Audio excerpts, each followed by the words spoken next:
বাংলাদেশের রাজনীতি, নির্বাচন এইসব ঘিরে যেই কয়টা দেশ প্রভাব বিস্তার করতেছে তার ভিতর আমরা জানি ভারত একটা, মার্কিন যুক্তরাষ্ট্র, চায়না, পাকিস্তান ইত্যাদি। কিন্তু এর সঙ্গে যুক্ত হয়েছে তুরস্ক এবং সাম্প্রতিক সময়ে তুরস্কের সঙ্গে বাংলাদেশ সম্পর্ক দিনে দিনে জোরদার হচ্ছে। প্রতিরক্ষা ক্ষেত্রে চুক্তি হচ্ছে, তুরস্ক বাংলাদেশে ড্রোন কারখানা স্থাপন করতেছে এবং এমনকি তুরস্কের গোয়েন্দা সংস্থা নাকি বাংলাদেশের আনাচে কানাচে প্রভাব বিস্তার করতেছে। এমত অবস্থায় তুরস্কের সবচেয়ে প্রভাবশালী পত্রিকা ডেইলি সাবা, এই ডেইলি সাবা হচ্ছে তুরস্ক সরকারের মুখপাত্রই বলা চলে। এটা হচ্ছে প্রো গভর্নমেন্ট পত্রিকা এবং এই পত্রিকার সম্পাদক তুরস্ক সরকারের সঙ্গে একটা ভালো সম্পর্ক আছে এবং বলা হয় তুরস্ক সরকারের যেই নীতি সেই নীতিগুলোই এই ডেইলি সাবা প্রকাশ করে থাকে। এবং তারা একটি কলাম লিখেছে এবং সেই কলামে তারা ইঙ্গিত দিয়েছে যে জামাত ইসলামী কিন্তু ক্ষমতা আসতে যাচ্ছে যদি কোনো ইলেকশন ইঞ্জিনিয়ারিং না হয়, যদি জামাতকে জোর করে ঠেকিয়ে না দেওয়া হয় তাহলে জামাত ক্ষমতায় আসতে যাচ্ছে। এবং তারা রেফারেন্স দিয়েছে ছাত্র সংসদ নির্বাচনের, যে ডাকসু নির্বাচন শেষ হয়ে গিয়েছে গত বছরের 9 সেপ্টেম্বর, সেই ডাকসু নির্বাচনকে নিয়ে তারা বলতেছে যে বাংলাদেশ ইসলামী শাসনের দিকে যাচ্ছে। হঠাৎ করে এই তুরস্কের সবচেয়ে প্রভাবশালী দৈনিক ডেইলি সাবা এই যে কলাম লিখলো, এটা কিসের ইঙ্গিত এবং এতে কি তুরস্ক সরকারের মনোভাব প্রতিফলিত হয়েছে? তুরস্কের সরকার বা তুরস্কের প্রেসিডেন্ট রিসেপ তাইয়েপ এরদোগান কি চায় যে জামাত ক্ষমতায় আসুক? আমরা একটু পড়ে শুনি আপনাদেরকে। এটা অনেক বড় একটি কলাম, আমি শুধু আপনাদেরকে চুম্বক অংশগুলো পড়ে শোনাই। সাম্প্রতিক মাসগুলোতে বাংলাদেশের প্রধান সরকারি বিশ্ববিদ্যালয়গুলোতে অনুষ্ঠিত ছাত্র সংসদ নির্বাচন দেশটির সীমানা ছাড়িয়ে একটি স্পষ্ট রাজনৈতিক বার্তা দিচ্ছে। প্রতিদ্বন্দ্বিতাপূর্ণ ও তুলনামূলকভাবে হস্তক্ষেপ মুক্ত এসব নির্বাচনে রক্ষণশীল ছাত্র প্যানেলগুলোর ব্যাপক বিজয় দীর্ঘদিন ধরে আড়ালে থাকা পছন্দ অভিরুচিকে সামনে এনেছে। দীর্ঘদিন নির্দিষ্ট রাজনৈতিক নিয়ন্ত্রণ ও পূর্ব নির্ধারিত ফলাফলের সঙ্গে যুক্ত ক্যাম্পাসগুলোতে এবার ব্যালট বাক্স ভিন্ন বাস্তবতার ইঙ্গিত দিচ্ছে এবং শিক্ষার্থীদের আদর্শ হঠাৎ করেই বদলে গেছে। শুধু এই কারণে নির্বাচন গুরুত্বপূর্ণ নয়, বরং দীর্ঘদিন পর রাজনৈতিক পছন্দ তুলনামূলক স্বাধীনভাবে প্রকাশের সুযোগ তৈরি হয়েছে। এখানে লিখেছে যে ভারতে ছাত্র রাজনীতি বহুবার জাতীয় জোট বদলের আগাম সংকেত দিয়েছে। পাকিস্তানে প্রাতিষ্ঠানিক সংকটে ক্যাম্পাস আন্দোলন আবার মাথাচাড়া দিয়েছে। এইসব উদাহরণ দেখায় মূলধারা রাজনৈতিক পথ সংকুচিত হলে ছাত্র পরিসরেই প্রথম বৈধতার পরীক্ষা হয়। এটা ধরে নেওয়ার কারণ নেই যে ক্যাম্পাসের বিজয় সরাসরি জাতীয় নির্বাচনে প্রভাবিত করবে, তবে ছাত্র নির্বাচন সাধারণ নির্বাচনের ক্ষুদ্র সংস্করণ নয়, তবে এগুলো একটি গুরুত্বপূর্ণ বার্তা উন্মোচন করে। রাষ্ট্রের বাইরে কে সংগঠিত হতে পারে জবরদস্তি ছাড়া, দেখুন জবরদস্তি ছাড়া কে আস্থা অর্জন করতে পারে, আর নিয়ন্ত্রণ শিথিল হলে কে বৈধতা পায়। বাংলাদেশের সাম্প্রতিক ছাত্র সংসদ নির্বাচন ভবিষ্যৎ বলে দেয় না সত্য, তবে বর্তমানকে স্পষ্ট করে দেয়। দক্ষিণ এশিয়ার রাজনৈতিক গতিপথ বুঝতে হলে এই যে ছাত্র সংসদের এই একের পর এক বিশ্ববিদ্যালয়গুলোতে বিজয়, এই ধারাটা উপেক্ষা করা কঠিন। তো এই হচ্ছে তুরস্কের ডেইলি সাবার প্রতিবেদন। এবং মার্কিন যুক্তরাষ্ট্র কিন্তু জামাতকে চায়, এটা নিয়ে একটা বিস্তারিত কলাম লিখেছে জার্মানির ন্যাশনাল মিডিয়া ডয়চে ভেলে, নিশ্চয়ই আপনারা চিনেন। সেই ডয়চে ভেলে বিস্তারিত বিবরণ দিয়েছে যে কেন আসলে মার্কিন যুক্তরাষ্ট্র জামাতকে চায়। ডয়চে ভেলে কলাম লিখেছে যে জামাত যুক্তরাষ্ট্র রাষ্ট্রীয় স্বার্থ এবং নির্বাচনী কৌশল শিরোনামে তারা লিখেছে যে সম্প্রতি ওয়াশিংটন পোস্টের এক প্রতিবেদনে বলা হয় যে জামাতকে বন্ধু হিসেবে পেতে চায় মার্কিন যুক্তরাষ্ট্র। তবে এক সপ্তাহের মধ্যেই এসে ঢাকায় মার্কিন রাষ্ট্রদূত বলেন যে জনগণের নির্বাচিত যে কোনো সরকারের সঙ্গে কাজ করতে প্রস্তুত যুক্তরাষ্ট্র। বিশ্লেষকদের একাংশ মনে করেন যে জামাত ইসলামী আন্তর্জাতিক এবং দেশীয় সবগুলো চ্যানেলে এগিয়ে গিয়েছে, তাদের নিয়ে পশ্চিমাদের আপাতত কোনো মাথা ব্যথাও নেই, অস্বস্তিও নেই এবং এর ফলে নির্বাচনে আওয়ামী লীগের অনুপস্থিতিতে বিএনপির সঙ্গে জামায়াত শক্ত প্রতিদ্বন্দ্বিতা গড়ে তুলবে বলেও মনে করেন তারা। তবে বিশ্লেষকদের আরেক অংশ মনে করেন যে জামাতকে নিয়ে আমেরিকা আসলে একটি কূটকৌশল করতেছে। আমেরিকা আসলে বাংলাদেশে একটি দুর্বল সরকার চায় যার সহায়তায় তারা তাদের সুবিধাগুলো আদায় করে নিতে পারবে। এবং তারা আরো মনে করেন যে জামাতের এখন যে চেহারা দেখা যাচ্ছে সেটা আসল চেহারা না, তাদের আসল চেহারা 71 সালে দেখা গিয়েছে। তারা যদি আবার ক্ষমতায় যায় তাহলে আবারও আসল চেহারা দেখাবে। এই সব বিশ্লেষকরা মূলত বিএনপি পন্থী আর কি। তো 22 জানুয়ারি ওয়াশিংটন পোস্টে প্রকাশিত প্রতিবেদনটি ঢাকায় কয়েকজন নারী সাংবাদিকদের সঙ্গে মার্কিন কূটনীতিকের বৈঠকের অডিওর উপর ভিত্তি করে তৈরি এবং ফাঁস হওয়া অডিওকে উদ্ধৃত করে সেখানে বলা হয় যে 2025 সালের 1 ডিসেম্বর বৈঠকটি অনুষ্ঠিত হয় এবং বৈঠকে মার্কিন কূটনীতিকরা 12 ফেব্রুয়ারি অনুষ্ঠেয় নির্বাচনে জামাত ইসলাম ইতিহাসের সবচেয়ে ভালো রেজাল্ট করতে পারবে বলে ধারণা ব্যক্ত করেন। এবং আরো বলা হয় যে 24 গণঅভ্যুত্থানে পরিবর্তিত পরিস্থিতি নব্য উদ্যমে এগিয়ে যাওয়া ইসলামী দলগুলোর সঙ্গে কাজ করতে আগ্রহী মার্কিন যুক্তরাষ্ট্র। এবং মার্কিন কূটনীতিক আরো বলেন যে আমরা জামাত ইসলামকে বন্ধু হিসাবে চাই। গুরুত্বপূর্ণ, সরকার গঠন করলে জামাত যদি শরিয়া আইন চাপিয়ে দেয় তাহলে তিনি বলেন যে সেরকম হলে পরদিনই মার্কিন যুক্তরাষ্ট্র 100% শুল্ক চাপিয়ে দিতে পারে। এদিকে আবার গত সপ্তাহে নির্বাচন কমিশনে গিয়েছেন মার্কিন রাষ্ট্রদূত বেন ক্রিস্টেনসেন।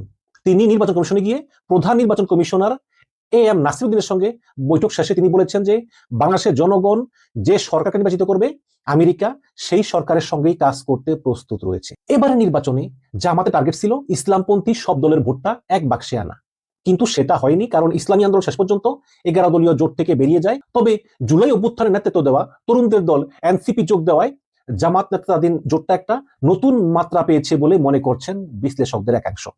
সাবেক কূটনীতিক সাকিব আলী, আমার চ্যানেল এসেছেন অনেকবার, সাকিব আলী ভাই, তিনি ডয়চে ভেলেকে বলেন যে জামাতের সবচেয়ে বড় সাফল্য হলো তারা আমেরিকা সহ ইউরোপ সহ পশ্চিমাদের গুডবুকে রয়েছে।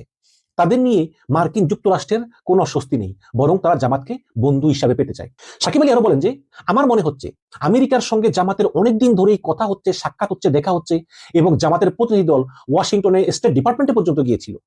আরেকটি বিষয় হলো অন্যান্য দলের ব্যাপারে বিভিন্ন সময়ে এখানকার দূতাবাস থেকে অভিযোগ গিয়েছে, মানে আওয়ামী লীগ, বিএনপি সহ বিভিন্ন দলের বিরুদ্ধে মার্কিন দূতাবাস থেকে আমেরিকাতে অভিযোগ গিয়েছে। যেমন আওয়ামী লীগের বিরুদ্ধে তো সবসময় গিয়েছে, তারেক রহমানের বিরুদ্ধে কিন্তু 1/11 সময় জেমস এ মরিয়াটি তৎকালীন রাষ্ট্রদূত তিনি তার বার্তা পাঠিয়েছিলেন যে তারেক রহমান অযোগ্য, তিনি দেশ পরিচালনার যোগ্য নন। যদিও এগুলো আগের কথা, বাট গিয়েছে।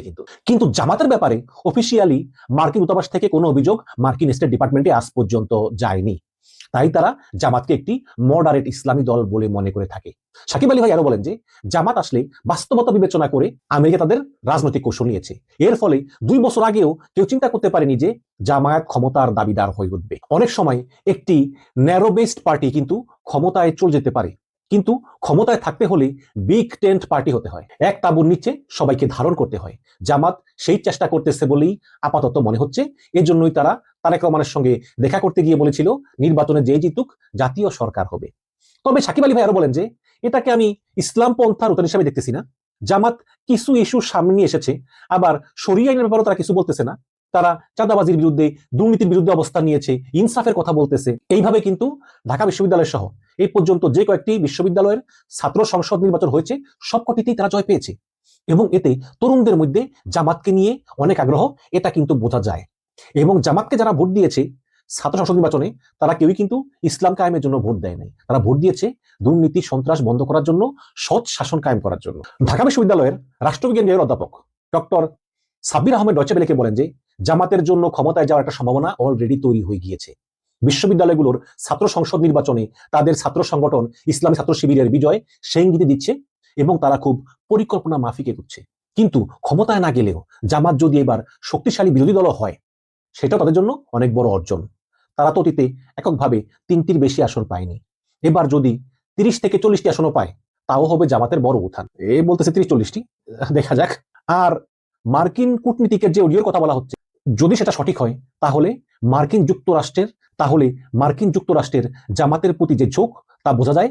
জামাত ওই ফ্রন্টেও কাজ করতেছে, এবং নানাভাবেই এটা স্পষ্ট যে জামাত মার্কিন যুক্তরাষ্ট্রকে তাদের দিকে আনতে সক্ষম হয়েছে, যেটা খুবই সিগনিফিকেন্ট। তবে তিনি মনে করেন যে কৌশলগত কারণে এখন যে অবস্থায় থাকুক না কেন, ভবিষ্যতে জামাত ইসলামী রাজনৈতিক দর্শন বাস্তবায়নের দিকে এগোবে। জামাত তো ইসলামকে ছেড়ে যাবে না, আর যদি যায় তাহলে তো তাদের রাজনীতি থাকবে না, তাই না?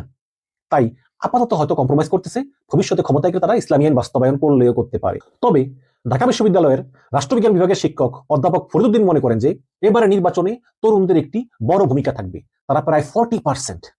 ছাত্র সংসদ নির্বাচনের ফলাফলে দেখা যায় যে জামাতের প্রতি তরুণদের একটি ঝোঁক রয়েছে।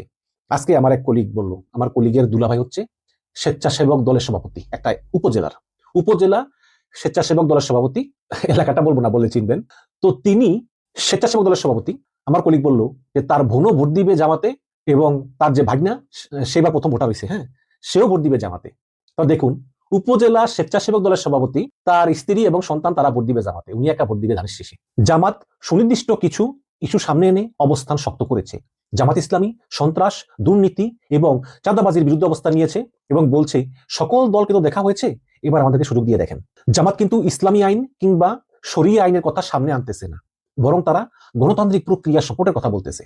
তিনি মনে করেন যে ইসলামী আন্দোলন বাংলাদেশ জামাতের সঙ্গে না থাকায় ইসলামী দলের সব ভোট এক বাক্সে আনা সফল না হলেও এনসিপি এবং অন্যান্য ইসলামী দলগুলোকে জামাত সঙ্গে নিতে পেরেছে, আর তারা প্রথম থেকেই গণভোটে হ্যাঁ এর পক্ষে অবস্থান নিয়েছে। তাহলে দর্শক, তুরস্কের গুরুত্বপূর্ণ মিডিয়া ডেইলি সাবা এবং জার্মানির ন্যাশনাল মিডিয়া ডয়চে ভেলে, এই দুটোতে যে কলাম লেখা হয়েছে তাতে স্পষ্টতই প্রতিমান হয় যে বিএনপির ঘাড়ের উপর নিঃশ্বাস ফেলতেছে জামায়াত। আমি তো অনেকের সঙ্গে কথা বলি, কেউ কিন্তু মুখ খুলে না, চারদিকে বিএনপি বিএনপি বিএনপি। আমারও মনে হয় হয়তো বিএনপি ক্ষমতা আসতে পারে, অসম্ভব কিছু না, কিন্তু নির্বাচনের দিন কিন্তু মোড় ঘুরে যেতে পারে। আমরা বহু জায়গায় দেখেছি আওয়ামী লীগের আমলে স্বতন্ত্র দাঁড়াতো অনেকে, তখন সবাই বুকে নৌকার ব্যাজ লাগিয়ে গিয়ে ওই বিদ্রোহী প্রার্থীকে ভোট দিয়ে আসতো। এবং 18 সালে এমন হয়েছে, 18 সালেও কিন্তু ওই যেই 5-6টা আসনে ওই ধানের শীষ জিতেছে, সেখানেও কিন্তু ওই বুকে নৌকা লাগিয়ে গিয়ে ধানের শীষে ভোট দিয়ে আসছে, নাহলে তো ভোট দিতে পারতো না।